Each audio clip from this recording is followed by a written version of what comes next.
Chaque jour, l'escalade de la violence fait de nouvelles victimes.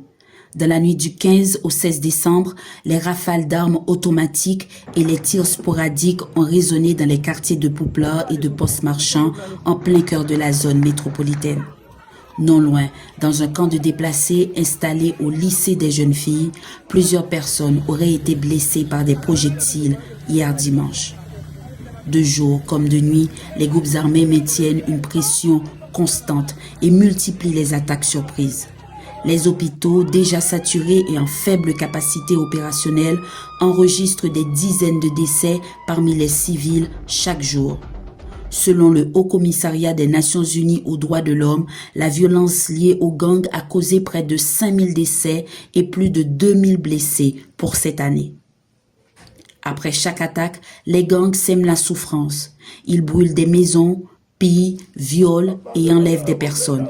Les quartiers de Port-au-Prince se vident progressivement de leurs habitants. Certains résidents filment les ruelles désertes, devenues des quartiers fantômes, pour montrer l'ampleur des déplacements forcés.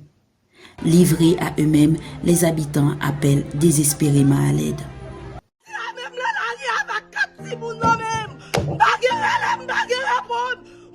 Les violences ne se limitent pas à la capitale. Le département de l'Artibonite est également en proie à des affrontements sanglants.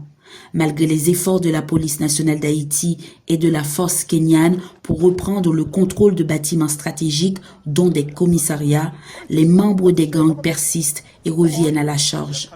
Dans la nuit du 9 décembre, au moins 10 personnes ont été tuées dans cette région par le groupe armé civil connu sous le nom de Grand Griffe.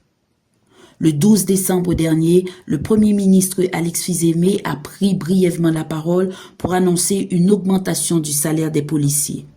Il a également déclaré que son gouvernement réfléchissait toujours à la meilleure stratégie pour rétablir la sécurité dans le pays. Une promesse qui rappelle celle de son prédécesseur, Gary Conille, sans aucun résultat concret. Pendant ce temps, la situation continue de se détériorer. On estime à 800 000 le nombre de déplacés internes à la fin de l'année 2024.